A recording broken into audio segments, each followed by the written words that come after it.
Hi everyone, I'm Sisi Ma, Managing Director of Grow and Sell Your Biz and the host of the Capital Raising Show.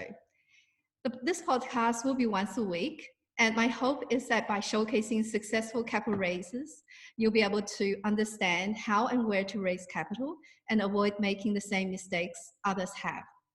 So we're very lucky today to have on the show Director, Investor, Entrepreneur, Tony Surtees. So Tony has done it all.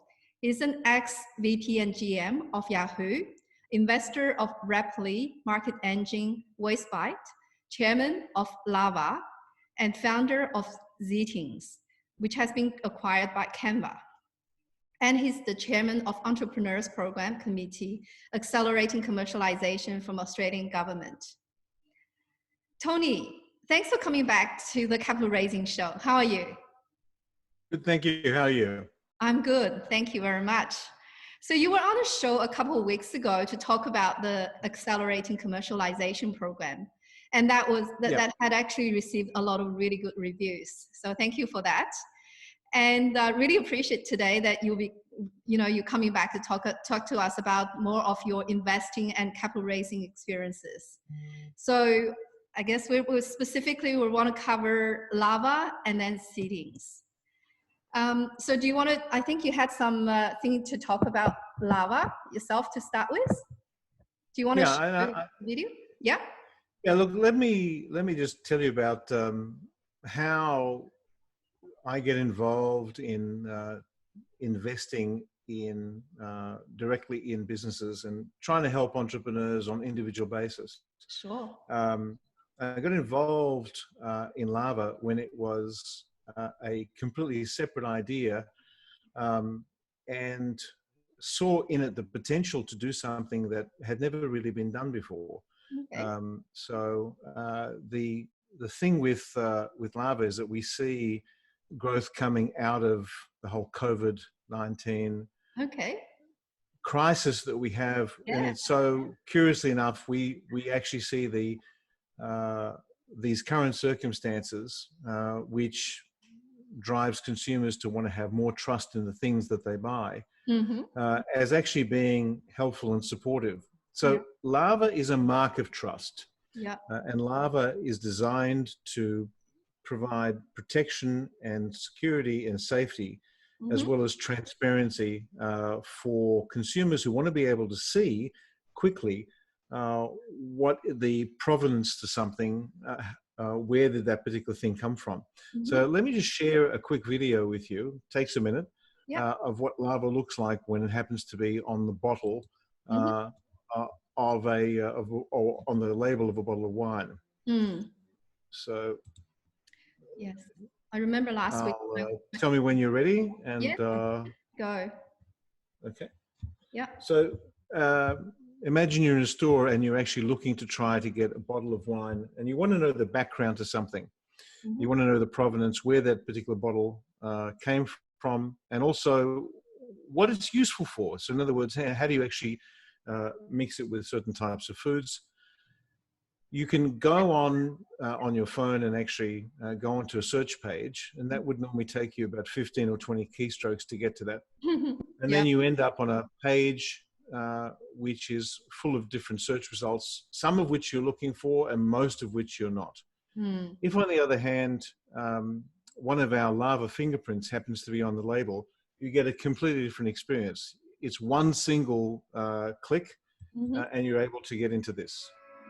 So this is on a real bottle of wine, where the Laava fingerprint is on the back of the bottle. Right. Yeah. That looks like a QR code, but obviously it's not. Right? And so this will tell you all the background information that you previously otherwise would have to search for.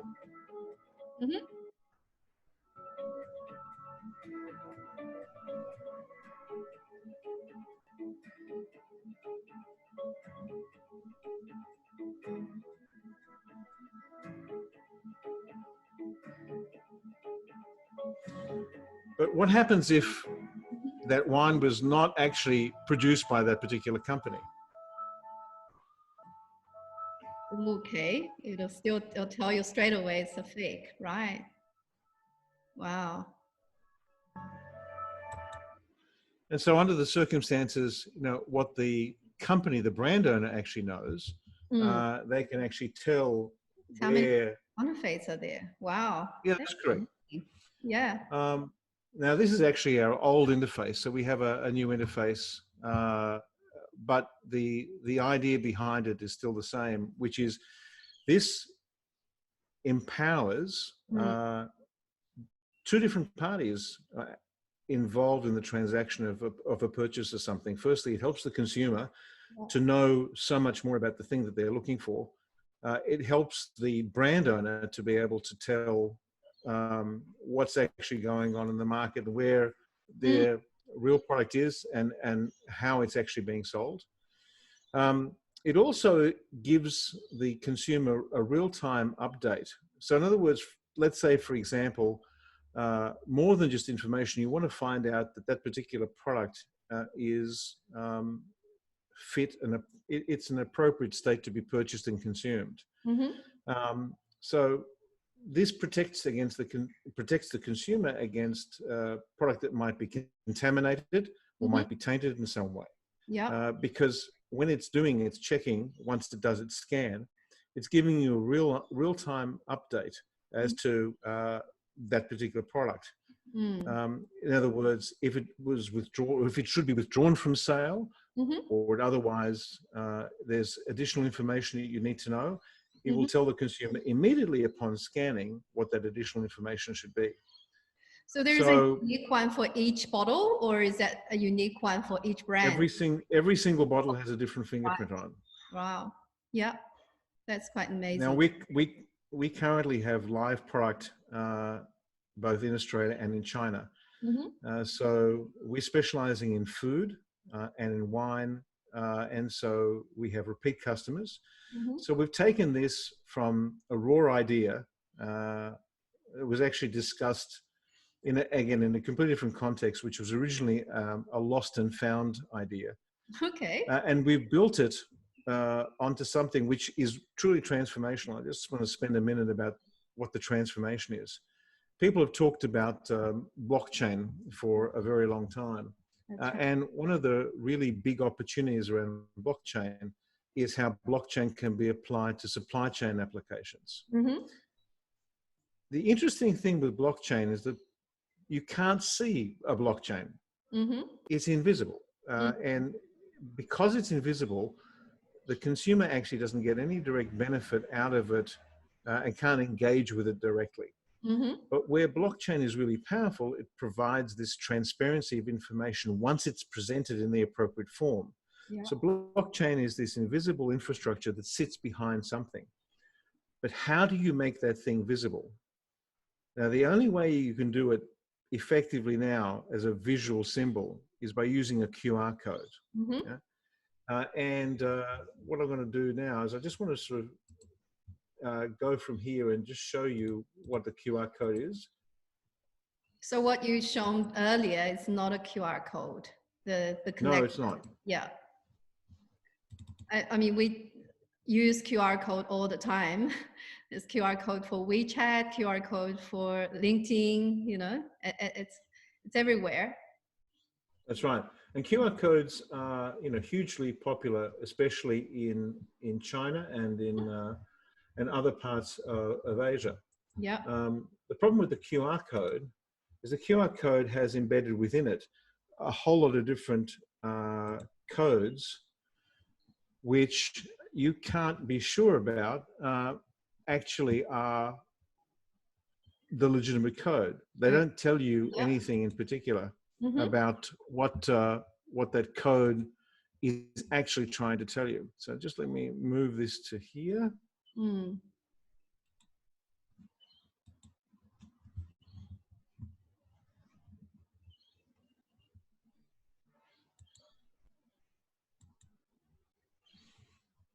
So this is a presentation. Are you getting the full page now? I am, but it's not a full page as in blown up as a presentation. I can see. Okay, let me just, I'll change it to the appropriate page. Hang on a second.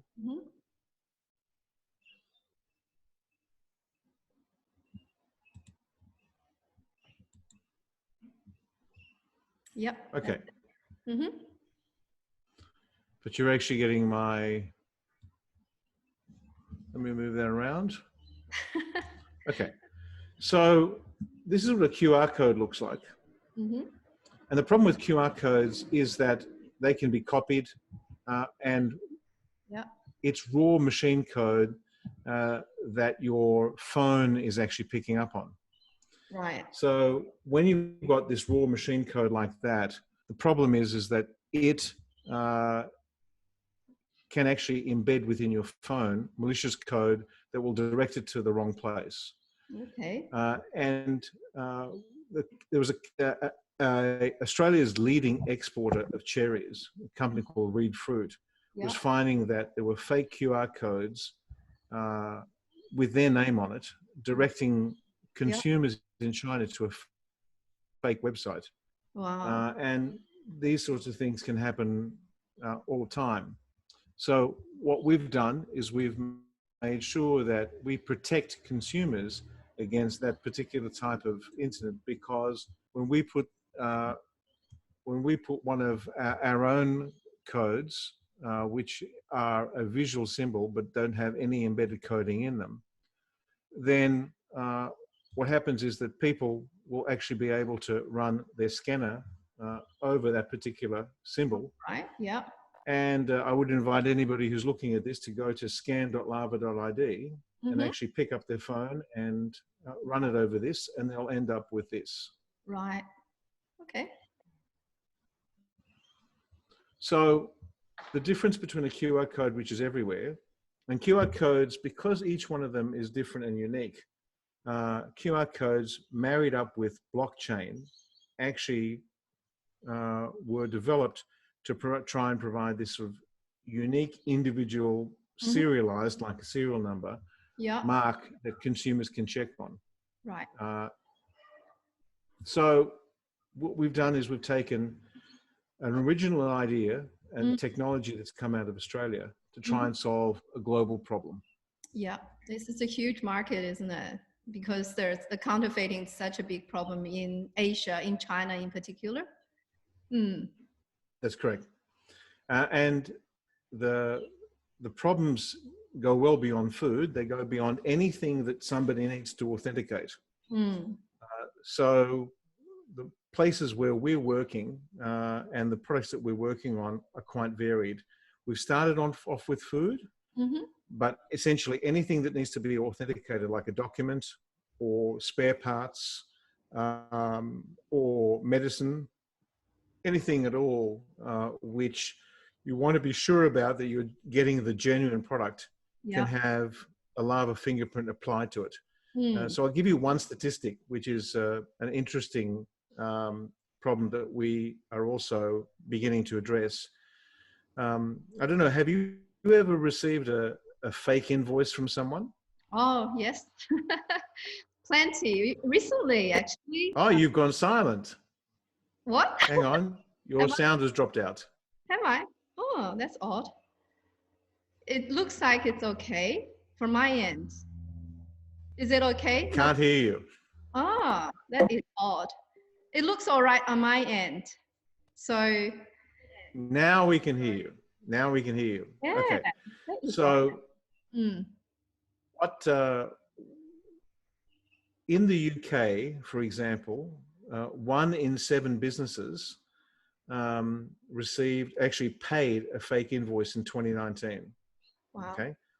So that's an invoice coming to a company from a completely fraudulent source. And that's because when you receive an invoice in an email or in physical mail, but increasingly email and electronically, you cannot determine that that invoice is actually coming legitimately from the place that it says it's coming from. Unless there's some individual mark that's on that particular invoice. So if we put one of these marks onto in the generation time, at the point at which the invoice gets created and sent out, you can actually check the authenticity of that invoice. Wow. Yeah. I you receive so many invoices every day, like every week or month. It's it's a big problem. Like if you know that Telstra invoices, for example, telecoms invoices, they could be small invoices, but in quantity they could be quite a big problem, isn't it? Absolutely. Yeah. Anyway, so we started off with one idea, we changed it into another idea. We saw this emerging trend, is blockchain as it's applied to supply chains. The market that we chose to start with really is this export of food internationally, and with a big focus on China and other markets in Asia and in Southeast Asia. And it's really providing the two benefits of, one, the consumer benefit of greater information and access to provenance information. Also helps people trust more what they're getting is genuine, which of course, as you know, is a big problem in China. And the second is information as it relates to just understanding more from the storytelling perspective, you know, where did this particular product come from? How can I use it? And I'd like to get more information about the sustainability of that particular product. So it covers a number of benefits on two sides of the equation, both from the supplier side and also from the consumer side. It also helps in the retail sales side. So in business, we can see that it has the capacity to serve very large numbers of consumers, a very large number of producers. So what attracted me to this idea was this capacity to be able to scale something that would be essential in the future distribution of food and many other things. Yeah. And did you actually have this problem yourself? Like, you know, getting a wine that, you know, you pay for a very expensive bottle of wine only to find that it's actually not the genuine one? I haven't had the problem with wine, but I certainly have had the problem where things were not, well, firstly, I've received fake invoices over a period of time. And we did a lot of research in terms of the huge set of problems with fake and counterfeit products of various different kinds. Luxury goods especially. Well, also in software, for example, you know, I've been involved in the software business for a long time. And fake and counterfeit software has been around for, been causing problems for all sorts of people for years. Also, if you have a look at the US statistics, and they relate to customers anywhere in the world, but the US collected this data, that the number of fake products for sale on Amazon and eBay, when it's tested, can be anything up to half of what's sold there online is fake. Wow. So if you had, right? You're right. I mean, it's in that moment, if you had a cough, right? Yes. So 50%, is that real on Amazon? Wow. That's true. Wow. So yeah, so if you have a look at in 2019, the US GAO, which is the General Accounting Office, actually published these statistics in terms of the huge proportion of fake and counterfeit products available online. And organizations can't really protect either themselves or their customers particularly well. So producers and the brand owners who want to protect the downstream customers need to take the additional step. And that's one of the real benefits that something like blockchain applied to supply chains actually can provide, so long as consumers have the capacity to be able to have transparency and visibility into the provenance or the source of that thing. And that's what the Laava fingerprint does. Laava is not the blockchain. And we work with blockchain companies. So blockchain companies are our customers. So we link the existence of the record in the block and apply to the physical product. So the physical product can be examined by anybody just with a phone. Nothing special, no special technology and nothing to download. Wow. Yeah. I understand that Beef Ledger, for example, is one of your customers, right? That's right. Yeah, so they're doing great things in China. Mm. That's correct. Mm-hmm. You know, so let's go back to the underlying philosophy about what are the things that I'm interested to invest in. Yeah. One of the key things that I find as a potential investor, very often, it's a very common thing, is that entrepreneurs will come to me having developed a solution for something. Mm-hmm. Looking for a problem. Sorry? Looking for a problem, right? A solution, looking for a problem. That's correct. Sometimes you do, in fact, can't nail down exactly what problem they're trying to solve. Mm-hmm. And you know, unless you actually can figure out a way to be able to solve that particular unless you can define what the problem is that's worth solving, it sometimes becomes a challenge. So if I just show you here, again, using Laava, I'll just show you this screen again.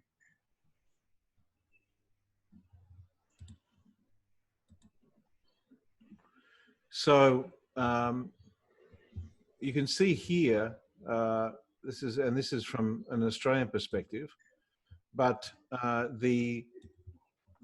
we're talking about a $40 billion a year export industry in terms of food. PwC estimates food fraud on its own is a $40 billion a year problem on a global basis. Yeah. And so there's no question that this is a big problem and it needs solving. And that goes to my second point. And the second point is, having solved the problem, do you end up with a commercial model that makes sense? Is it a commercial model that, you know, is supportable over time? In our particular case, somebody starts using the fingerprints and they apply them to their distribution and to their packaging. Once they start using it, they will continue because consumers then become trained to look for something to have access to that information. So the second part of the thing that I look for is there an interesting and supportable commercial model? So you've solved the real problem and you've provided some technology which is disruptive. We know that the demand for QR codes goes up, but you can't protect a QR code because of the security deficiencies. And the Laava technology doesn't have any of the security deficiencies that a QR code has. Yeah. Then the third part of that puzzle is there a business model that actually makes sense? So the value proposition here is that, apart from the fact that this is the single lowest cost application of security and storytelling, so it's very, very inexpensive to apply these things. Yeah. Once a company starts using this particular technology, there's no reason for them to ever stop. So the annuity of the provision of the technology over a period of time also makes sense. So that's the third piece of the puzzle. Right. When I look at businesses I like to invest in, again, it's the three things. You're solving a real problem, which is, you know, really well defined. Are you doing it in a way which actually provides something disruptive, something unique, something which is many times better than currently exists? And then the third is that the commercial model sensible. Yeah. Okay, sounds good. Yeah. So in terms of the business model, commercial model for Laava, for example, how do you monetize it?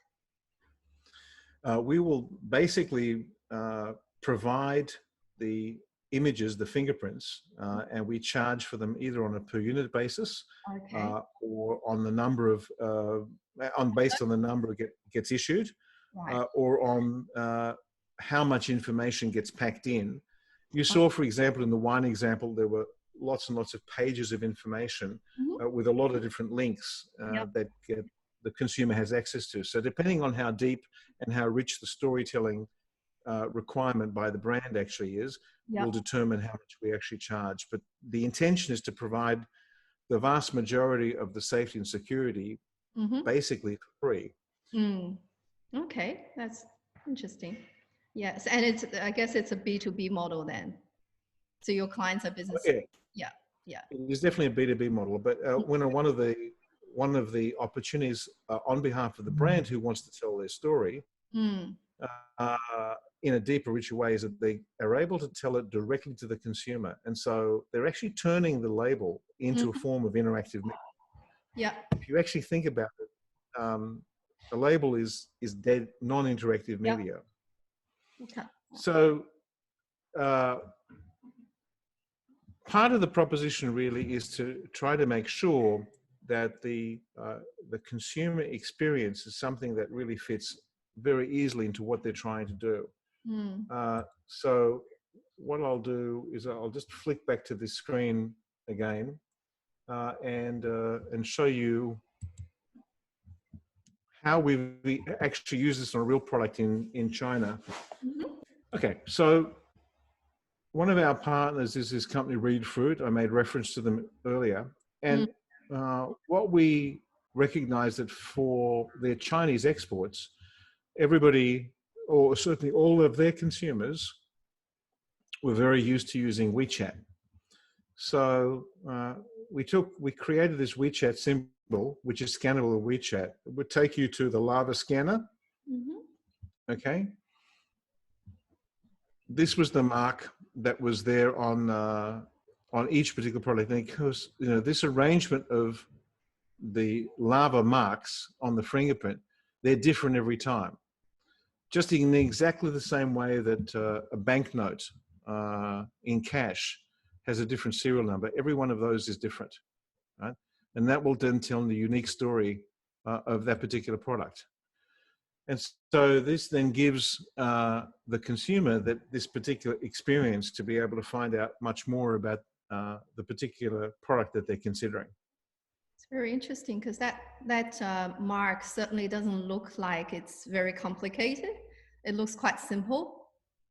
Yeah. It does look simple, but it's actually quite deceptive because the number of combinations there are literally an almost unlimited number of combinations that we can apply to be able to create that particular symbol. Right. And so we were able to, if I just move this forward.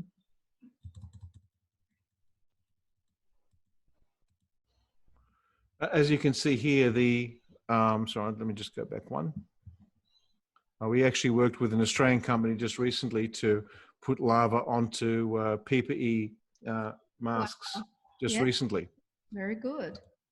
But as you can see here, the information that can be provided gives this cherry company the opportunity to be able to say much more about themselves and to tell the individual story about that particular box of cherries, when it got picked, where it got packed, when it got sent to, in this case, Beijing, and the other background information to verify that it's fresh and it's available and it's good to be sold and to be consumed.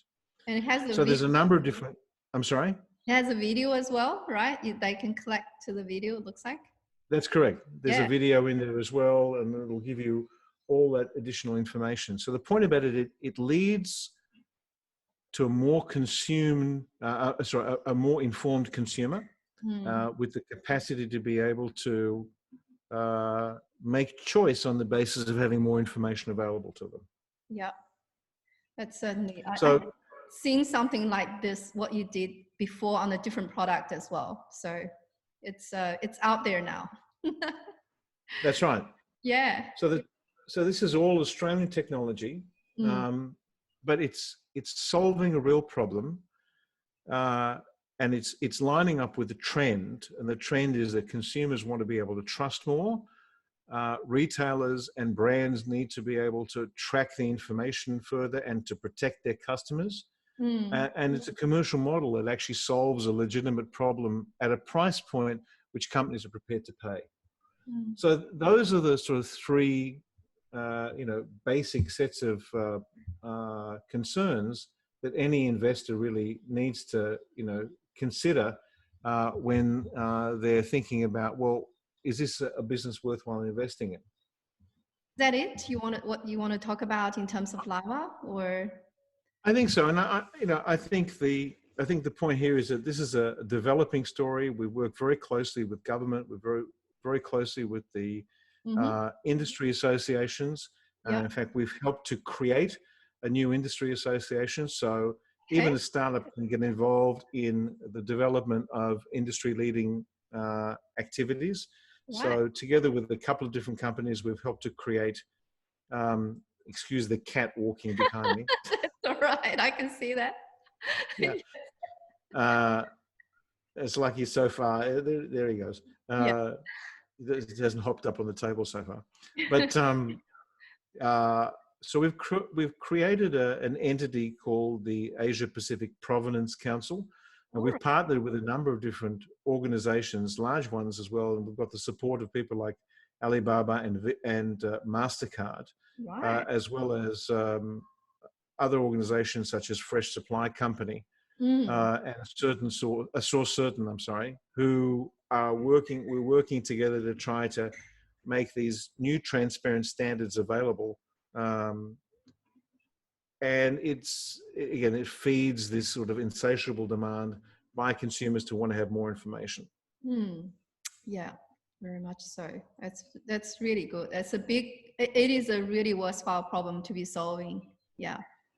So I guess what you were talking about that is about COVID-19 face masks as well. And I had some personal experience in relation to, that kind of counterfeit face mask, etc. So it's pretty bad in this environment that there are people still doing that, So yeah, it's great that you're basically authenticating the face mask, isn't it?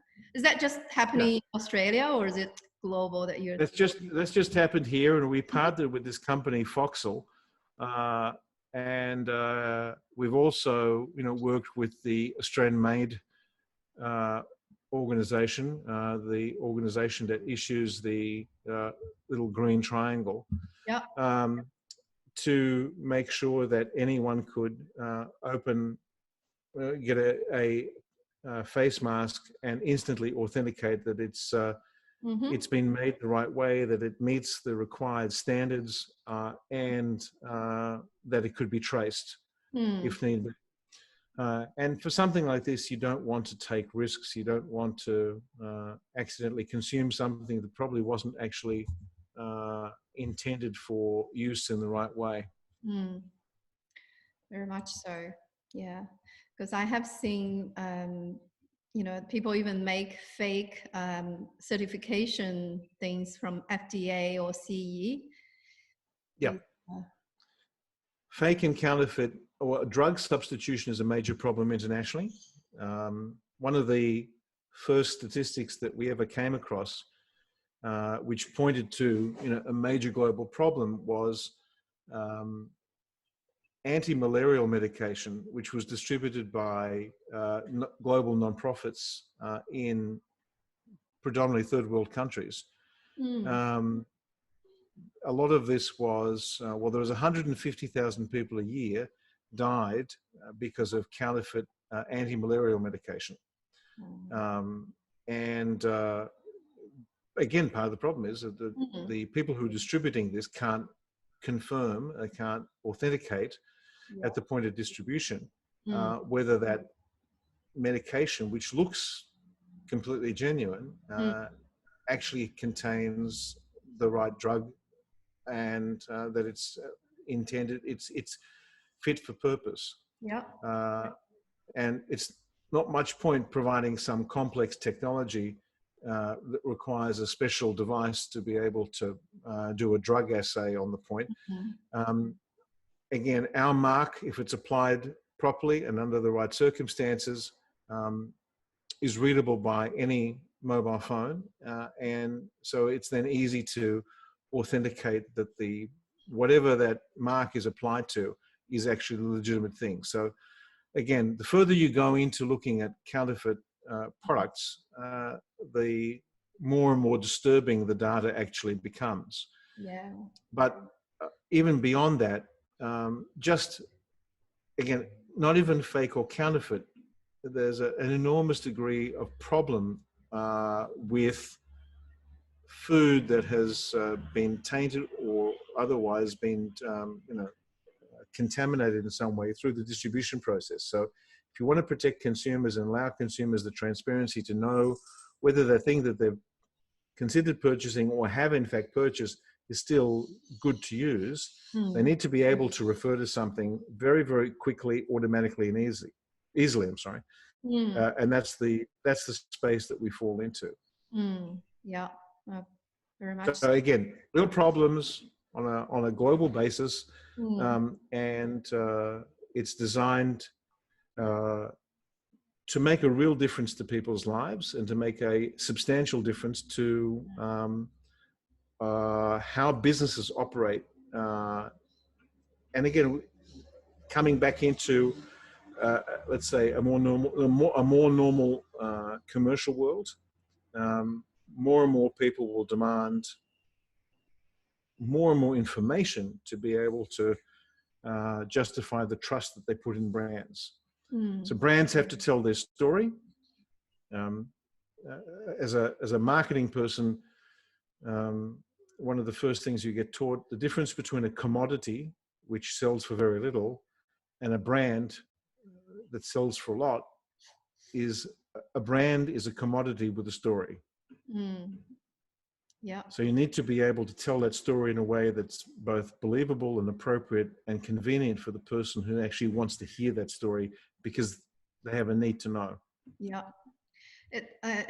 It's certainly a really big problem, and it's, I think what you're saying is that I think your product, Laava should really be applied everywhere now. Medicine, it's such an important thing to authenticate them. Yeah. So. Well, and this is one of the things that actually goes down to the commercial model. So our Laava's capacity to be able to scale very, very quickly is driven by the technology that we've used and the infrastructure that we all have available to us. So one of the things about technology businesses is they do have the capacity to be able to scale enormously. I mean, the technology that we're using right now, Zoom, is one of those sorts of technologies, leverages the infrastructure that we have with cameras and microphones and the internet. And so when you have a piece of technology that can actually leverage human needs and the ability to be able to work with infrastructure, then all of a sudden you actually have something which can grow at a very high speed. So again, that's one of the underlying themes around disruptive technology that can enter the world and actually can solve a problem on a sustainable basis and grow at a very high speed. These are the things that investors want to be able to hear. And so if you're pitching an idea, you need to be able to really hit on those three basic points, and then really explain why the technology uniquely enables you to be able to scale cost effectively. Yeah, that's right. Very much so. Right. So do you want to continue on to talk about Zeetings now? Oh, look, I'll just talk about Zeetings very briefly. So let me just show you for about a minute just a little bit of background about Zeetings, and I'll tell you the background story to it. Yep, that sounds really interesting. All right, so this is an overview of Zeetings. Welcome to Zeetings. It's a completely new way of engaging your team, customers, students, or any audience really, in a collaborative conversation that gives you insight into what they're really thinking. When I present, everyone can join in via my unique link from their phones, tablets, or laptops. That's it. Zeetings works on any device, and there's nothing to download or install. Participants don't even need to create an account. Zeetings keeps us on the same page, so when I move to the next slide, everyone automatically follows. And it works with my existing presentations, like this one I created in PowerPoint. It's not just about slides though, as Zeeting is interactive, so I can get feedback in real time. Second wheel, eh? Videos work perfectly too. You're gonna love this one. people lets your audience see who's who. And if anyone wants to take notes, there's a spot for that too. Notes in private. Activity is where the action is. Everyone posts questions or comments. Great question. I can display it on the big screen with just one click so everyone knows what I'm answering.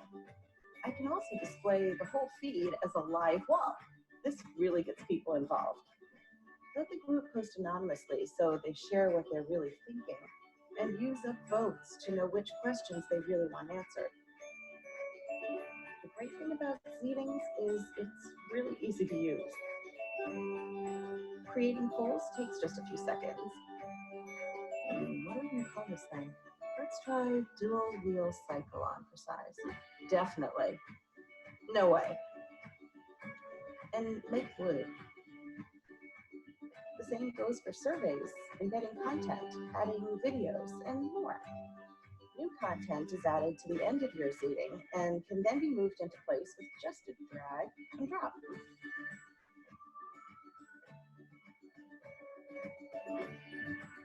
And it's not just for live presenting.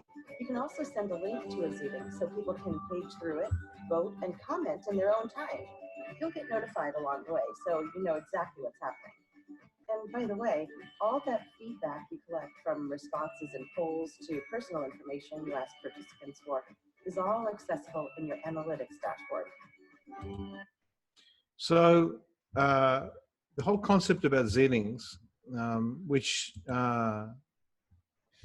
proved to be really, really popular, and we had millions of people using it around the world, was to turn a presentation into a conversation and to make it, put the presentation in the cloud.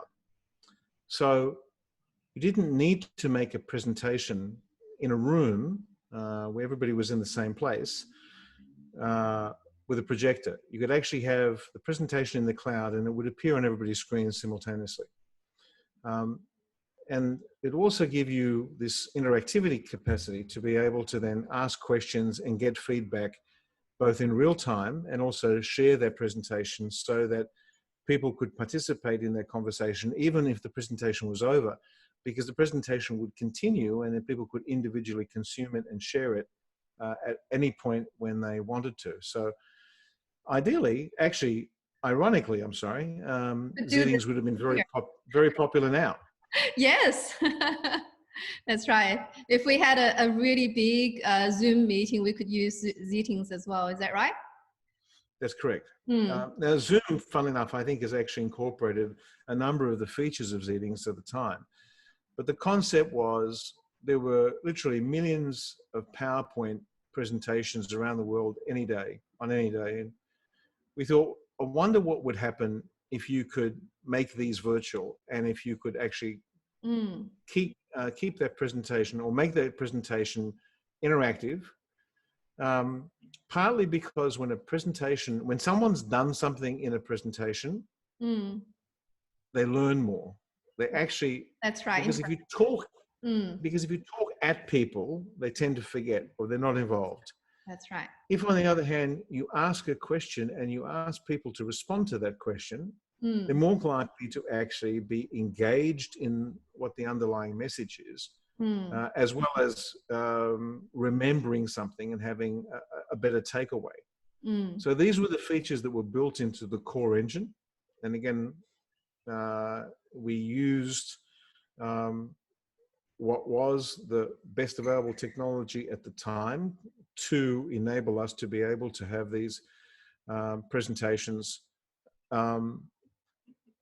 anywhere at any time. And they were used extensively in the United States, Australia, and Europe. So we actually had millions of people that were using Zeetings. And millions of people sharing Zeetings, and the data that came back, especially people who were using Zeetings in teaching, was really, really helpful because they were able to track how effectively their students were actually engaging with them. So again, if you can see the same sorts of underlying elements within the idea behind Zeetings, again, it solved a real problem around getting people more involved and engaged in the presentation. It changed the dynamics. So it was disruptive. It was disruptive by putting the presentations in the cloud. And we also designed it so that it was free for the most part, with individuals and companies who wanted to subscribe to the full suite of capability and functionality would pay a subscription. So it's like a model.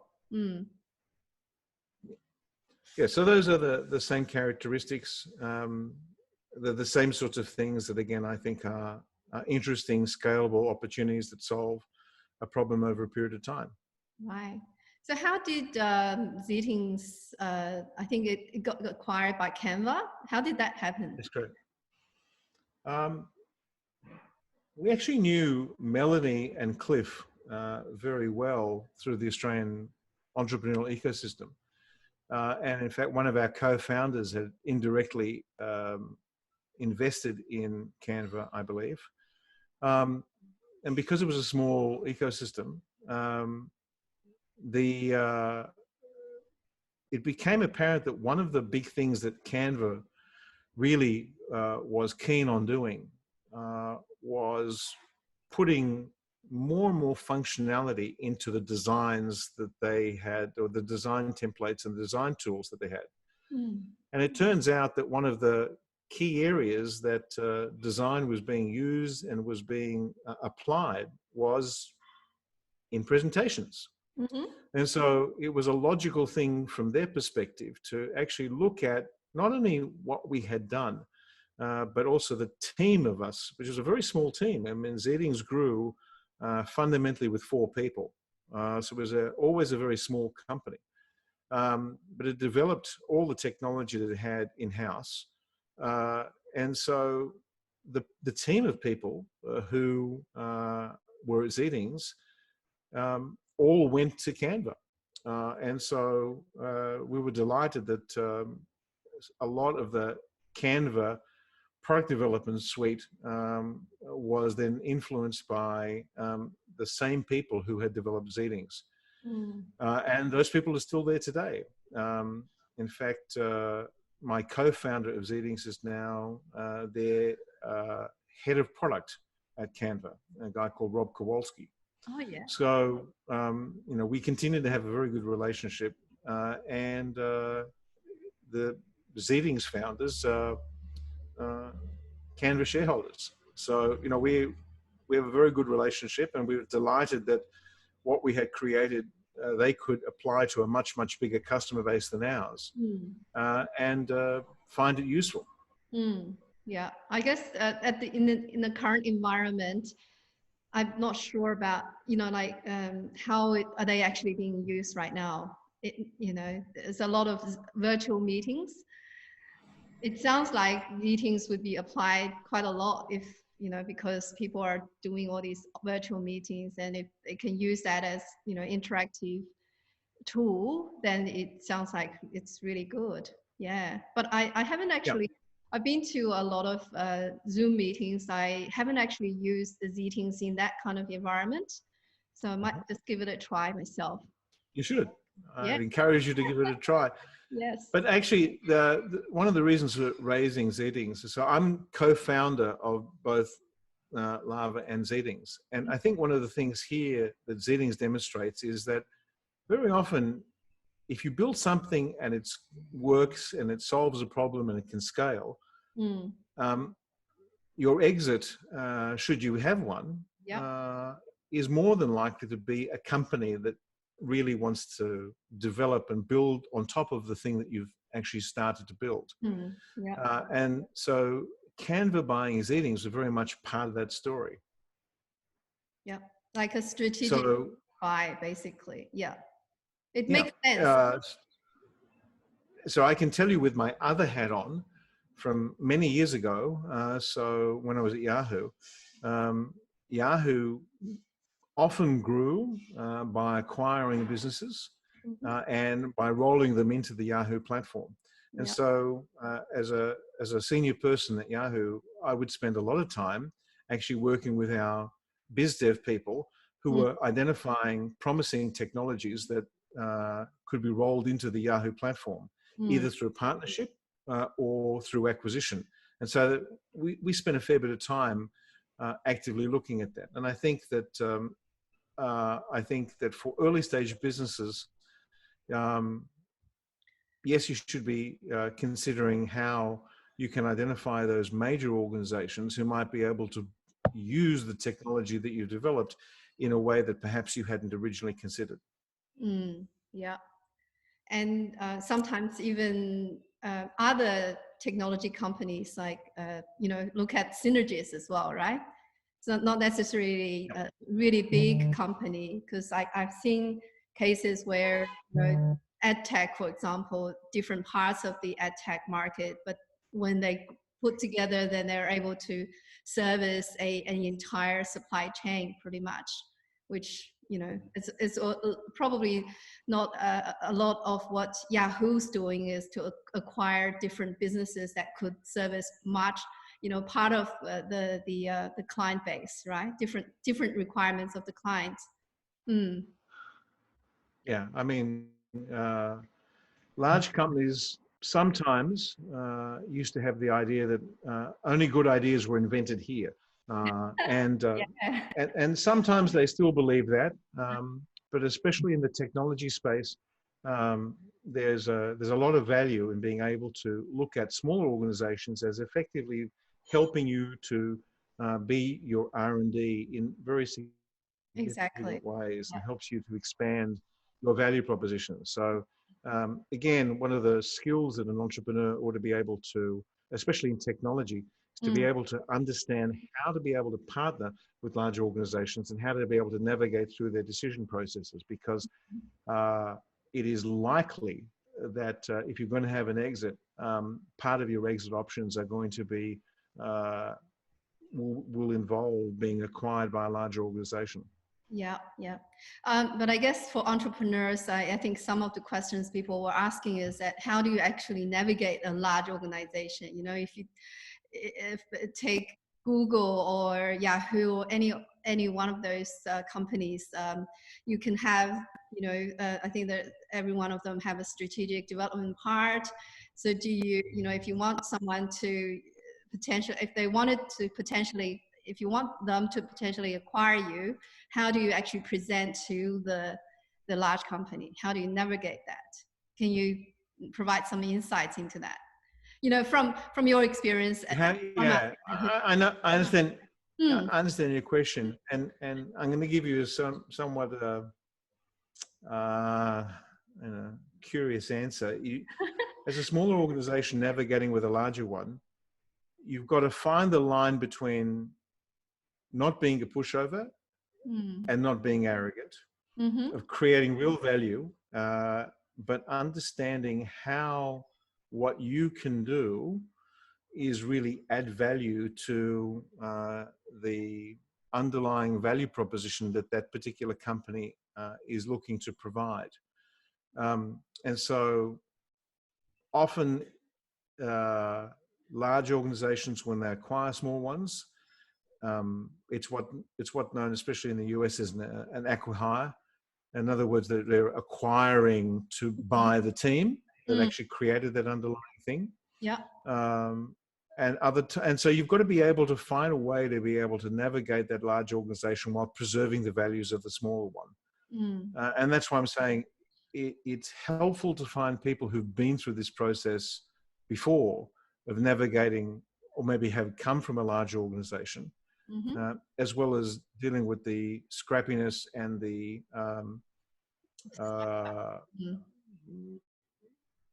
entrepreneurial disciplines of starting from nothing or building something up from a very small base.